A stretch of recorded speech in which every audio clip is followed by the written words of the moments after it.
How big should your dental practice be? Hi everyone, Angus Pryor here, #1 Google ranked dental marketer in Australia and practice growth specialist. Now in this video, I want to talk to you about your growth aspirations because every week I'm talking to dentists who want to grow their practice, and the question is, how big should you want the practice to be?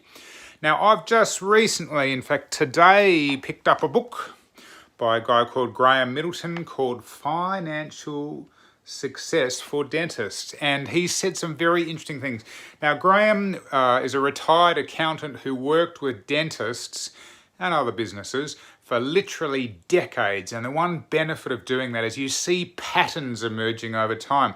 So if you are either a sole practice owner, I mean you're the sole owner of a practice, or you have aspirations to be, I wonder what you're thinking in terms of how big I should grow the practice, how many chairs I should to be most successful. And the answer to that question is, it depends what success is for you. Now, I'm going to tell you in a second what Graham said about which is the most profitable size. But the question is, maybe that's not your number one goal. If your number one goal is about maximizing the profit size, then let me read from Graham's book.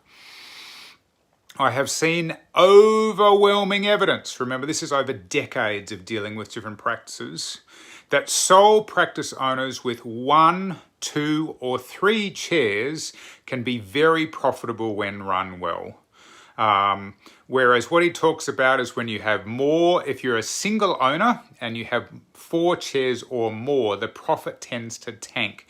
And that's typically because the owner spends more time managing. If you've got 2 owners, he says you can have up to 4 chairs. So if it's just one owner and your goal is to be profitable 1, 2 or 3 chairs, if you're aspiring for that 4th chair, it's no problem. I mean, the question you've got to ask yourself is why? Is it because you want to be able to serve more people, in which case the bigger the better? Is it because you want to build something or a legacy? Like, the bigger the better. But if it's about maximizing your profits, then based on this man's experience, and he's had decades of experience with Australian dentists, 1, 2 or 3 chairs only. Now, if you're looking for help with growing your practice, that's my expertise. People call me the practice growth specialist, and I'd like to make an offer to you for a free session where we're going to talk all about what's required at your practice to get you that growth. Otherwise, catch you next time.